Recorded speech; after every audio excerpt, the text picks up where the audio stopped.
E o tema é pureza de coração. Então eu vou já ler os versículos base. São mais de um versículo. Então nós vamos ver, primeiro Provérbios 6, 23. Vou tentar ir devagar, para que todos aprendam. E o devagar que eu digo assim, eu não vou apressar para terminar o assunto. Não importa quantos dias a gente continue, a gente vai devagar no assunto para a gente se aprofundar bem. 6, Provérbios 6, 23, que é um versículo que eu estou usando como base para o tema pureza de coração, ou coração limpo, como quiser. E o versículo diz assim, porque o mandamento é uma lâmpada, a lei uma luz, e as repreensões da correção são caminho de vida. O que tem a ver coração puro com esse versículo? Porque o coração da gente, para estar puro, precisa ter uma luz, precisa ter uma clareza dentro do coração. E o que acontece? Muitas vezes nós achamos que o nosso coração está limpo, porque a gente não está com a luz acesa lá dentro. A lei, o mandamento, a palavra é que acende essa lâmpada. E aí quando a palavra vem é que a gente consegue ver. Quando a palavra nos confronta, aí a gente consegue ver se o nosso coração está mesmo puro diante do Senhor ou não. É essa lâmpada que acende. E nós começamos na semana passada, nós temos o texto de 2 Samuel 11, nós temos o capítulo inteiro, que foi a história do adultério e do assassinato que Davi comete. E por que Davi, como nós estávamos falando na semana passada, por que Davi chega a esse nível, um homem segundo o coração de Deus, um homem cheio do Espírito Santo, um homem que ele escrevia salmos lindos, tinha uma comunhão com Deus, era amado do Senhor, um homem então que tinha tanto sucesso no ministério, como rei, como soldado, ele se destacava, Deus estava sempre protegendo, livrando dos inimigos, tudo que ele colocava as mãos prosperava, porque Deus era com ele, e de repente ele comete esses dois pecados gravíssimos, onde fala que Deus não se agradou. O último versículo fala: Deus não se agradou dessa atitude pecaminosa de Davi. Então por quê? Porque chegou um nível de cegueira. Como eu falei na semana passada, o nível de cegueira chega na vida de todo mundo. A gente tem que estar atento para não permitir que essa cegueira possa tomar conta das nossas vidas. E aí eu falei da apostasia, e eu falei da frieza espiritual, da fraqueza e do acostumar. Como a gente estava aqui louvando, atraídos pela tua presença, nós somos atraídos. E daqui a pouco a gente está tanto na presença que a gente acostuma com a presença. E aí vem uma coisa comum, banal, e a gente não deve se acostumar com a presença. A gente tem que ter sempre a presença como algo novo, como uma novidade. E quando nós acostumamos, Davi estava acostumado com a presença, com a adoração, com as vitórias, com a tranquilidade do seu reino. Todas as vezes que saía para as guerras, Deus dava vitória para Davi, para os seus soldados. Então estava tudo confortável. E aí saiu os soldados da guerra. O rei, está bem claro no texto que os reis saíam. Está no capítulo 11. E os reis saíam para a guerra desse tempo. Os reis, ele era o rei? Não foi. Mandou só os soldados e ficou em casa. Aí Satanás falou assim: agora eu pego ele. Colocou o prato. Só que antes dele cobiçar a mulher, já havia um coração esfriando, um coração que estava afastando do Senhor vagarosamente, sem que ele percebesse. Quando ele se deu conta, ele já tinha cometido esses graves pecados. Assim, hoje o Senhor trouxe para falar dentro deste tema sobre a cegueira. O que é a cegueira? A cegueira é a falta, ela vem por duas coisas: a falta de entendimento ou a falta de temor. Que falta de entendimento? Às vezes você não entende a palavra, você nunca ouviu falar que aquilo é errado, você está errando. Quantas vezes nós estamos fazendo coisas que nós achamos que estamos certos e nós estamos errados? Até o dia que aquela luz aparece, até o dia que nós somos confrontados, até o dia que Deus permite que a gente entenda que aquela atitude que nós estávamos tendo era errada. Aí a gente fala: eu estava errado. Aí se arrepende e muda o caminho. Então, muitas vezes a cegueira falta de conhecimento. E aí, ó, Mateus 22, 29, vou até, quem quiser anotar aí, Mateus 22, 29, e vou ler aqui com vocês, diz assim, ó, Jesus, porém, respondendo, disse-lhes, errais, não conhecendo as Escrituras e nem o poder de Deus. Mateus 22, 29, diz que, Jesus dizendo, né, que a gente erra, por quê? Porque não conhecemos as Escrituras. Então, existe um nível de cegueira por falta de conhecimento, por falta de aprender. E Oséias 4,6 diz assim, Oséias 4,6. O meu povo foi destruído, porque lhe faltou o conhecimento. Por que tu rejeitas o conhecimento? Também eu te rejeitarei, para que não seja sacerdote diante de mim, visto que te esqueceste da lei do teu Deus, também me esquecerei dos teus filhos. Então, através do profeta Oséias, Deus está dizendo, né, que o povo dele foi destruído porque faltou o conhecimento. E por que faltou o conhecimento? Porque eles desprezaram a lei, desprezaram o estudo da lei. Quando eles desprezaram, então, aí, eles não sabiam o que estava escrito lá. Desprezando a palavra, tem muita gente que ama estudar a palavra, tem muita gente que ama ler a Bíblia, tem muita gente que... Mas tem pessoas que elas não fazem questão, elas não procuram conhecer, e aí elas vivem no erro, por falta de conhecer, por falta de estudar, por falta de buscar o conhecimento. Então, é o primeiro nível de cegueira. Mas existe um outro nível de cegueira, um outro motivo que causa, que é a falta de temor, quando perde o temor do Senhor. E aí Provérbios 9 vai dizer que o temor do Senhor é o princípio da sabedoria. Capítulo 9, versículo 1. Que diz, o temor do Senhor é o princípio da sabedoria. Quando a pessoa perde o temor, ela perde, então, a direção. Ela acha que é sábia, mas ela é uma tola.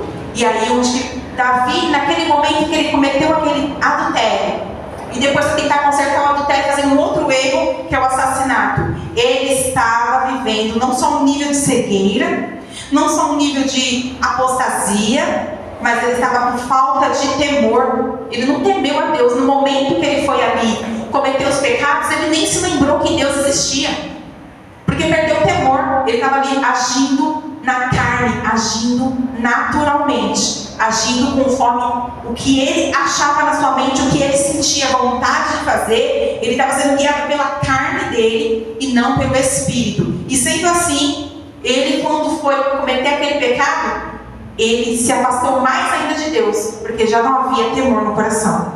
Existe um grande perigo para nós cristãos, que muitas vezes a gente está como Davi, e a gente está pensando, eu digo a gente porque acontece comigo, com você, com todos, né? A gente está pensando que está tudo bem, só que a gente precisa buscar o Senhor no particular, né? Quando eu falo particular, é você e Deus, e perguntar para Ele, Senhor, como eu estou na Tua presença? Senhor, como que está a minha vida, né? O meu coração, eu preciso melhorar em alguma coisa? Existe pecado em mim que eu estou ignorando, que às vezes a pessoa está cometendo como comum. Davi estava fazendo isso como uma coisa normal, ele estava tendo uma noção do que ele estava fazendo no espírito, só na carne. Ele estava agindo no impulso carnal, e isso é porque a natureza pecaminosa está na nossa carne, e a gente muitas vezes age no impulso carnal, quando nós estamos alimentando a carne e não alimentando o espírito. Então, quando ele foi fazer aquele, era como se fosse uma coisa normal, comum, ele agindo ali daquela forma.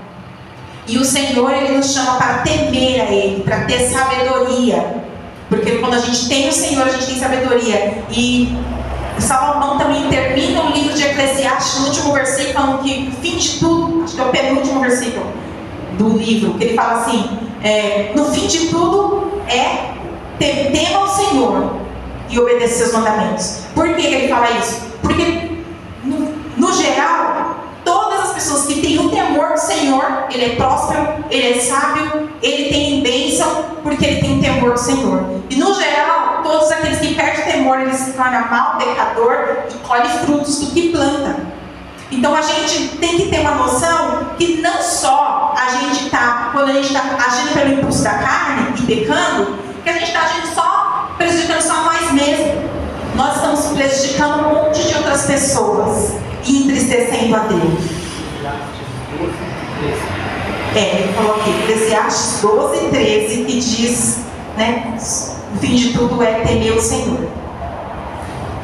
E aí, quando ele comete o pecado de adultério, que ele entra nesse nível assim de cegueira e age pelo impulso da carne, naquele momento parece que ele afunda mais ainda na cegueira, porque ele vai tentar consertar o erro que ele fez com outro erro. Um abismo vai chamando outro abismo. A primeira coisa que ele deveria fazer quando ele soube que a mulher estava grávida é cair no arrependimento e assumir o erro e as consequências. Mas não, ele vai tentar consertar, tentar, né, que ele mata o cara, pega a esposa, tá tudo resolvido, não tá? A gente tem que entender que quando nós pecamos, nós prejudicamos um monte de outras pessoas. Quantas pessoas foram prejudicadas por causa de um desejo pecaminoso que Davi não soube controlar? Ele prejudicou não só Urias e a esposa de Urias, o filho que morreu, mas também a casa dele, o povo de Israel. Então, quando a gente comete pecado, vamos entrar um pouquinho nessa área do pecado. O pecado, ele suja o ambiente espiritual. É como se a gente entrasse aqui na igreja e tivesse tudo sujo. Aí tá fedido. Aí você olha assim, aquele ambiente sujo. Ou aquele ambiente que está cheio de coisa, de lixo. Quando a gente está cheio de pecado, o ambiente espiritual fica exatamente desse jeito. Porque nossos olhos espirituais não são abertos. Porque no dia que Adão e Eva comeram o fruto, houve uma morte espiritual. Nós somos vivificados no espírito, mas Deus não dá pra gente o poder de enxergar totalmente o mundo espiritual e nem mesmo tudo sobre o mundo espiritual. Ele dá de vez em quando algumas visões, algumas revelações do mundo espiritual, mas pouco, porque se a gente fosse ver verdadeiramente o que é o mundo espiritual, a gente não suporta, porque o reino do espírito é muito terrível.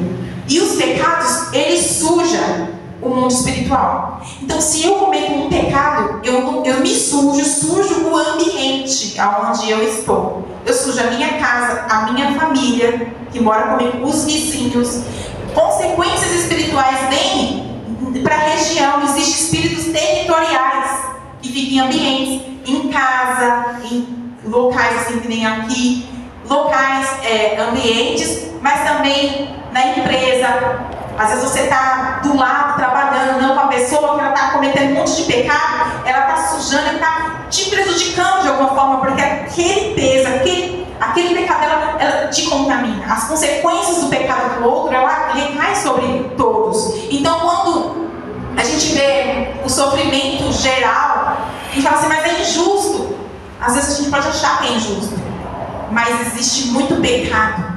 E aí está tendo colheita. E até aqueles que não cometeu aqueles pecados, tá ali, vai colher junto. Então, Davi, quando ele peca, depois a casa dele é uma destruição total. Né? Os filhos dele, os descendentes, não houve mais nenhum descendente assim tão espiritual, tão como Davi. Ele não conseguiu passar o legado dele de vida com Deus para os filhos, para os netos, bisnetos, tataranetos, para a geração de reis. Ele não conseguiu tornar aqueles homens todos descendentes dele, todos os reis que veio depois, segundo o coração de Deus. Ele não conseguiu passar isso para a geração futura. E a consequência desse pecado foi recaindo de geração em geração. Salomão, que foi o filho dele com Batseba, foi um dos que mais pecou na área sexual. Ele roubou muitas mulheres e traiu Deus, levantando altares a um monte de outros deuses. Então, isso é consequência, porque é geracional. Ela vai passando de geração em geração. Consequências espirituais do pecado, que muita gente fala assim, não existe maldição hereditária. Está na Bíblia. Existe maldição hereditária, existe tudo isso.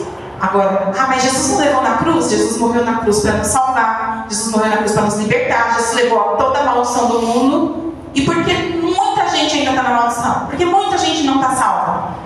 Porque não é assim, ele morreu e automaticamente já acabou com aquilo. Nós precisamos ir tomar posse. Nós precisamos ir lá aceitar Jesus para ter a salvação. Nós precisamos ir lá e buscar a libertação. Nós precisamos ir lá e buscar a quebra dessa maldição. Se você não for lá, mas eu aceitei Jesus, a maldição foi desfeita. Você fez a oração para desfazer? Se você não fez, não foi. Mas eu aceitei Jesus. Isso é uma grande discussão, porque se fosse, então por que a gente olha para tantas famílias e tantas pessoas que já aceitou Jesus e está recaindo as mesmas maldições? Não deveria estar. Mas você olha para outros que entendeu isso e fez o desligamento dessas maldições, que nós herdamos tudo. Aí o que acontece? Essas famílias não repetem o padrão, não tem essas maldições sobre eles. Esse é assunto para outro dia. Vamos continuar aqui no texto de Davi. Então ele trouxe consequências grandes. E agora, o que é que pode trazer a cegueira? Qual é a principal causa de uma cegueira espiritual? A principal causa chama orgulho. Aí a gente fala assim, não, mas eu não tenho orgulho. Mas eu quero dizer que todos os seres humanos, nascidos de mulher, herdou a natureza pecaminosa. E a origem do pecado todo vem do nosso próprio orgulho. Porque Davi desejou, pecou. Davi quis, como é que fala? Cobriu o erro e continuou no orgulho. Porque onde estaria a humildade de Davi? No arrependimento, no quebrantamento. E ele não foi o que ele fez. Ele foi tentar consertar o erro dele para esconder a imagem dele e do povo. No momento que nós estamos tentando esconder nossa imagem, proteger o que vão pensar de mim, isso chama orgulho. Porque quando a gente está preocupado com a opinião do outro, você está pensando em você.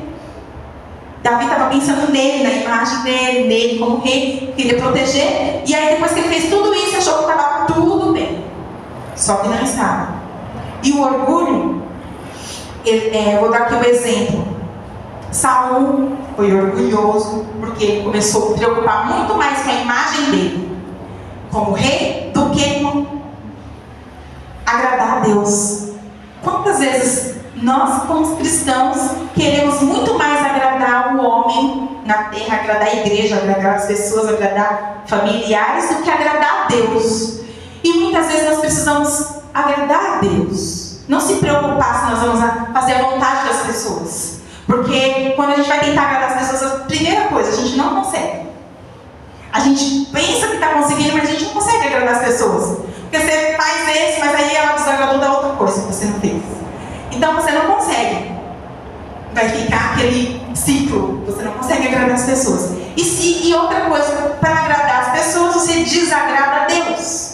Porque às vezes Deus está te chamando por um caminho, te mandando fazer uma coisa, mas as pessoas não querem que você vá no caminho certo.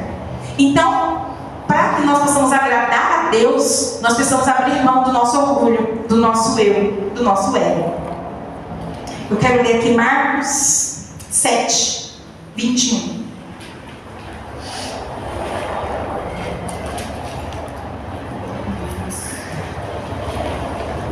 Capítulo 7. Versículo 21.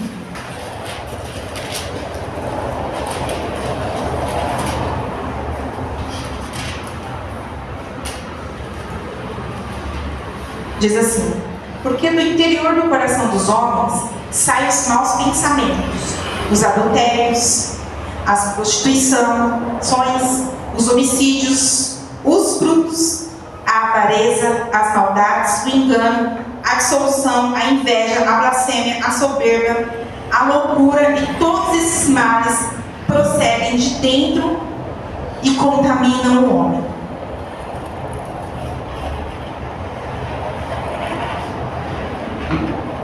Então, esse texto está falando da natureza pecaminosa que nós temos.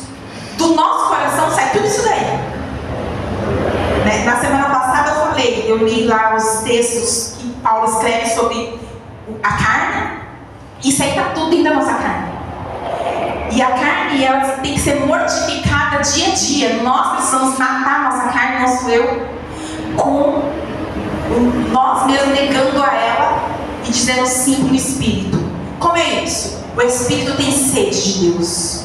O Espírito quer orar. O Espírito quer jejuar. O Espírito quer meditar na palavra. O Espírito quer conhecer quem é Deus. O Espírito quer beber das águas. O Espírito quer Deus, anseia, deseja por algo mais de Deus, deseja mais de Deus, quer mais de Deus, mas a nossa carne tem preguiça, a nossa carne fala, não vai dar tempo, você precisa dormir, porque você precisa fazer tal coisa, e a carne vai negociando com você, e aí você fica num conflito entre carne e espírito.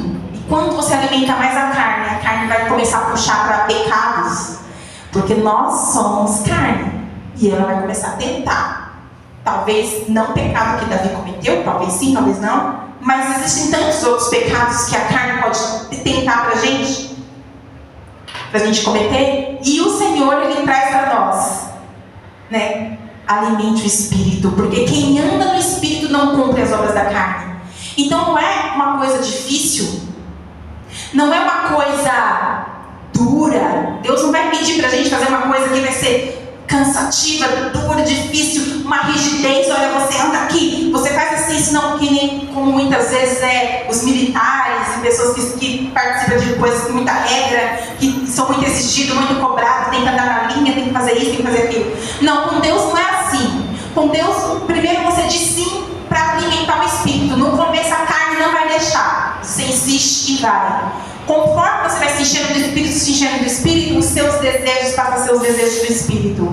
As suas vontades passam a ser as vontades do Espírito. Você mortifica a carne. E aí, se Davi estivesse nesse lugar de espírito alimentado, ele estaria na guerra. Ele não estaria nem vendo uma mulher do outro. Ele estaria cumprindo a vontade do Senhor. E ainda que ele não estivesse na guerra, ele estaria orando, ele estaria adorando, ele estaria se regozijando no Senhor. Ele estaria lá olhando o que ele não deveria olhar. Ele não estaria nem pensando em fazer o que ele ia fazer, porque a carne dele estaria mortificada. E para a carne ser mortificada para o pecado, é necessário que nós venhamos alimentar o Espírito.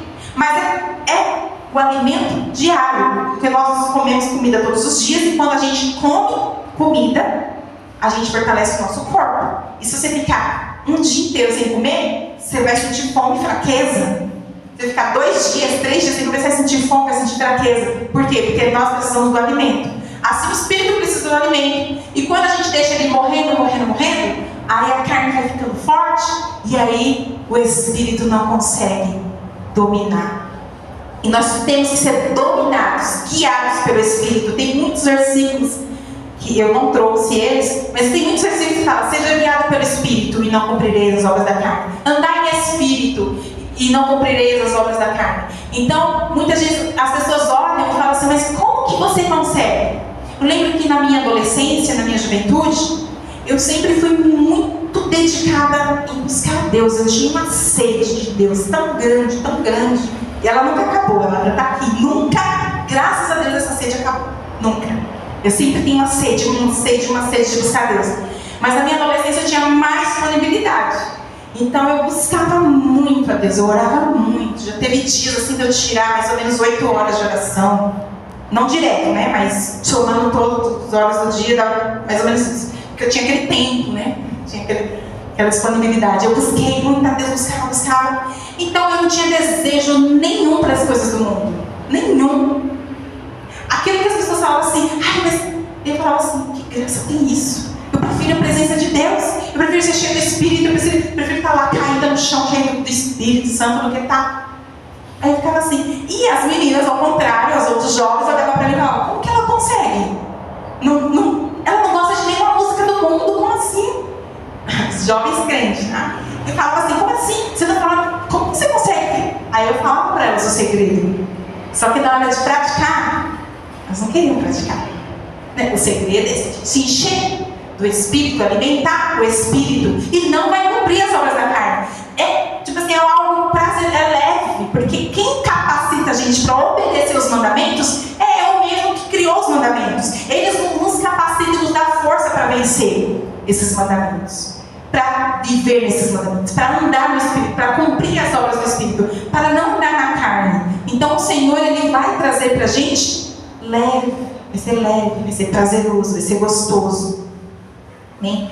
Então eu entrei aqui nessa parte do orgulho e da parte do coração, onde saem todos esses pecados. E aí eu só quero, já vou encerrar já, mas eu só quero falar aqui, ó. Outra coisa que traz a cegueira são espíritos enganadores, né?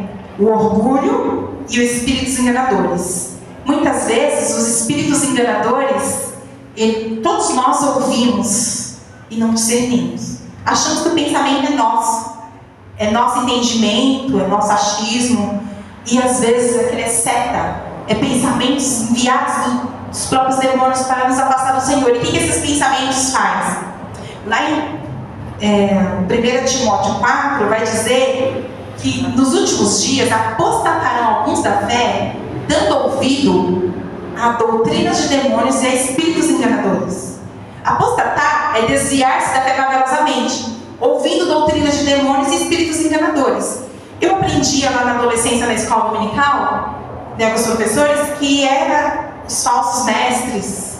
Também é os falsos mestres. Aqueles que estão ensinando errado, que estão enganando o povo. Também. Mas depois eu aprendi que espíritos enganadores, eles não necessariamente podem usar o mestre, ele pode usar a nossa própria mente. E fazer a gente acreditar em uma meia-verdade, uma verdade torcida. E isso rouba da gente o temor, rouba da gente a verdade, rouba da gente a luz e nos deixa no caminho do coração sujo, do coração pecaminoso, do coração envenenado com o pecado. Exemplo. Vamos para o exemplo para que fique mais claro. Davi, que é o texto que nós estamos falando aqui. Ele com certeza tinha um pensamento torcido. Parecia, era real, era verdadeiro, mas ao mesmo tempo era torcido. Com certeza ele achou assim: eu nem preciso ir para a guerra. Eu sei que vai ser vitorioso, nós vamos ser vitoriosos. Eu vou ficar aqui descansando. Eu não vou dessa vez. É uma mentira, porque ele precisava estar lá. Ele era o rei responsável, era a autoridade espiritual, era quem Deus chamou para estar lá. Então, uma mentira e uma coisinha assim, pequenininha, tira você do propósito. Assim como quem constrói. Para construir uma parede, tem aqueles prumo, né, que eles usam para ficar retinho. Tem uns que ele coloca assim com a aguinha, né, tem que estar retinho. Se um trilho de trem também tem que estar bem retinho para o trem passar. Se ficar torta a parede, se ficar torta a construção, por conta da lei da gravidade, pode cair aquela construção, né? Agora imagine uma parede sendo construída e um pouquinho envergada.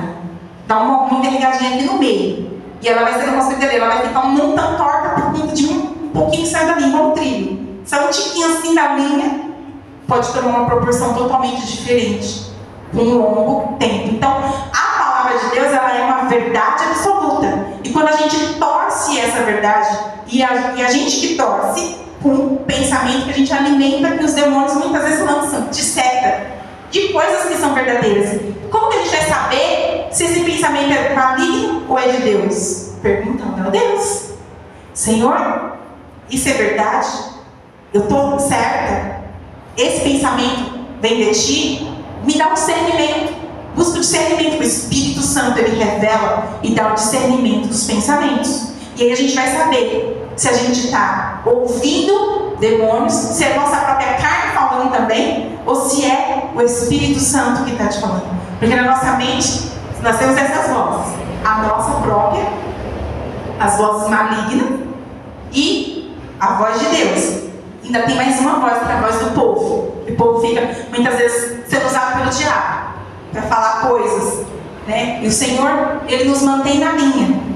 Exemplo, eu fiz um propósito com Deus quando eu era jovem, assim, antes de casar, que quando eu tivesse filhos, eu queria ter meninas, Deus me deu meninas, eu não iria para o mercado de trabalho, porque eu queria me dedicar à verdade. Aí quando nasceu minha primeira filha, a gente teve uma situação financeira um pouco difícil, e ficava aquele monte de voz do mundo dizendo que tinha que trabalhar. Eu ouvi tanto isso que eu botei lá na creche e procurei emprego. Aí veio uma irmã orar lá em casa e falou assim: Deus não quer você no mercado de trabalho. Deus não quer. Deus quer? Ela falou assim, eu fiquei me arrepiando, eu estava toda arrepiada. Deus quer que você fique em casa, cuide da casa e faça a obra do Senhor apenas. Aí ela falou isso pra mim, aí eu comentei com ele. Só que, como eu estava procurando emprego, eu engravidei da Ellen. Aí Deus já não gosta de contratar mulher grávida, né? Aí eu já desisti, não vou trabalhar. E tempo que eu fiquei em casa até hoje, eu ouvi críticas de pessoas dizendo que tem que trabalhar, que mulher tem que trabalhar, que mulher tem que trabalhar. Ao mesmo tempo que tem muita gente que concorda de você não trabalhar, tem muita gente que diz que tem que trabalhar. Agora, o que eu vejo? Que Deus tem um propósito para cada um na medida da pessoa. Tem aquela mulher que Deus vai chamar para o mercado de trabalho, vai dar tudo certo, a família dela vai estar cuidada porque Deus chamou e Ele vai abençoar. E existe aquela mulher que Deus vai falar, não, você não vai para o mercado de trabalho, porque isso é individual. Até porque a responsabilidade, biblicamente, criada por Deus, do sustento financeiro é masculina, não é feminina. A mulher tem a liberdade para ir trabalhar ou não, biblicamente. Ela pode também decidir ficar em casa e ser apenas uma mãe, esposa, dona de casa e uma serva do Senhor. Então, o que acontece é saber a verdade. Se eu até cheguei a trabalhar mais de um mês em uma empresa quando ela tinha um ano, a Sara tinha um ano. E ela febre, e não tinha nada, fazia exame daqui, passei a noite no hospital, não tinha nada, febre. E o Espírito Santo falou, e aquela angústia no coração, o Espírito Santo falou para mim, fica em casa. E eu teimando e indo, e eu ia com o coração angustiado, e Deus falou para mim, fica em casa. E aí eu entendi que a febre dela era porque ela estava sentindo falta da mãe. E Deus permitiu para que eu obedecesse a voz dele. Né? Porque às vezes a gente vai fazer coisas que Deus não nos chamou. Porque a outra vai e eu não, mas a outra é a medida dela. Então nós temos que pegar a nossa medida, aquilo que Deus tem para nós. E aí onde você se alinha à verdade de Deus. É individual no espírito, dentro da Bíblia, não pode estar fora da Bíblia, mas individual no espírito. O Senhor, Ele tem a medida certa para cada um. E que a gente não venha ficar ouvindo, não que a gente não tenha que ouvir as pessoas, mas ficar ouvindo aquilo que vai te tirar daquilo que Deus te chamou. Se Deus te chamou para tal coisa, vai nessa direção. Muitas vozes vão vir do seu próprio eu, do seu medo, né, da sua carne, das pessoas, do diabo. Muitas vozes vão vir para te tirar daquilo que Deus te chamou e falou, é por aqui.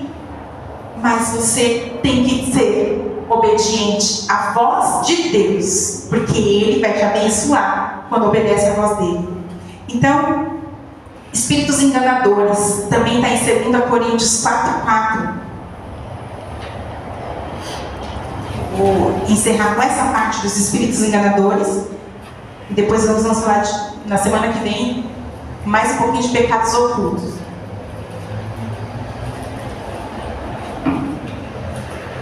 2 Coríntios 4:4.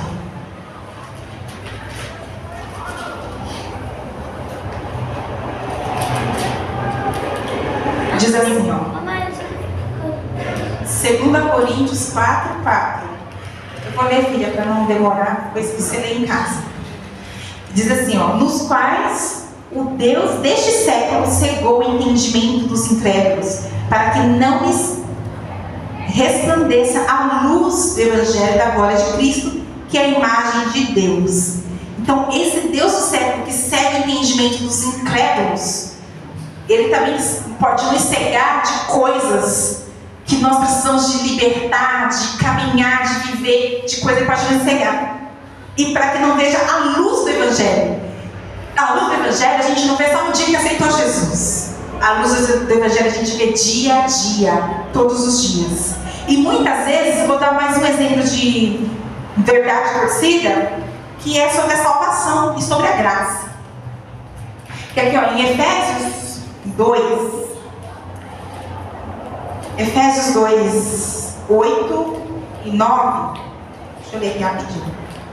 Vai ficar bem explicadinho.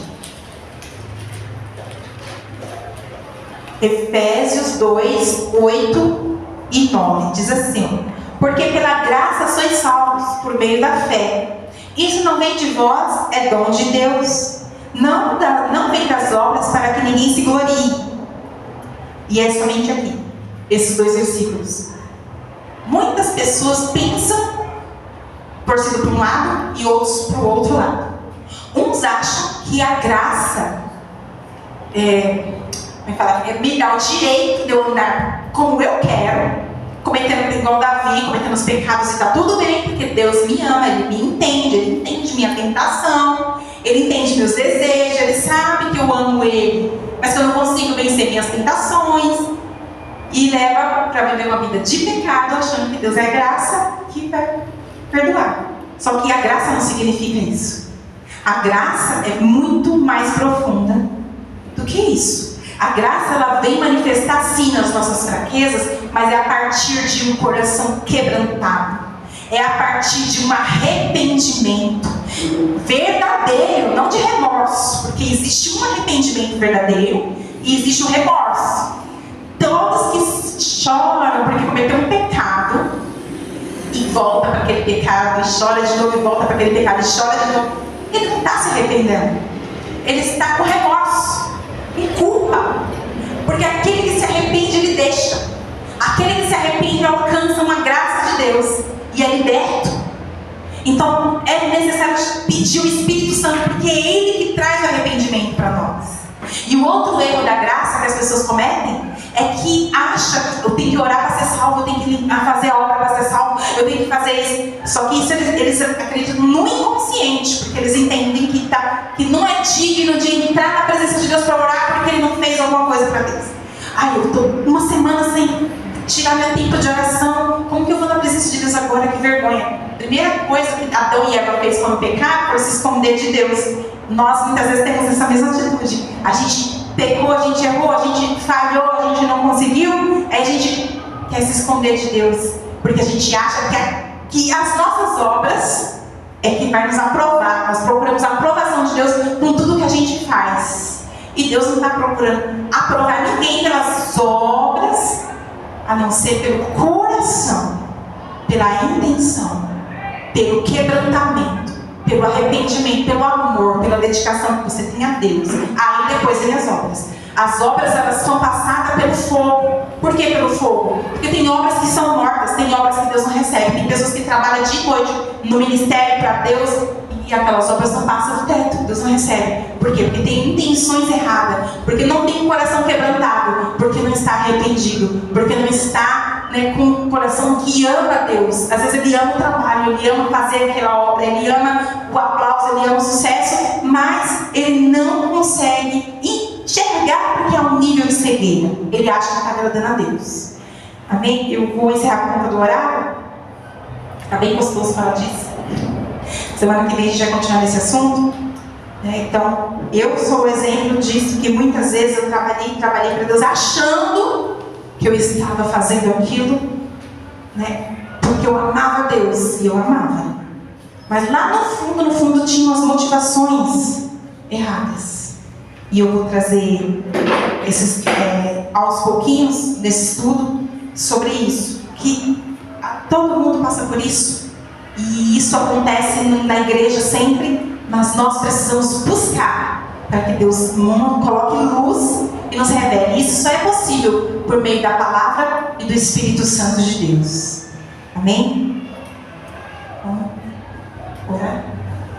Vamos ficar de pé para a gente agradecer ao Senhor por essa oração, por esse estudo, por esse culto. E quero dizer para os irmãos que nesse momento de oração nós vamos pedir ao Senhor que tire de nós todo tipo de cegueira que existe em mim, em você, em nós, porque às vezes a gente pensa, eu estou ministrando aqui essa palavra e talvez eu também sou a primeira que preciso dessa palavra.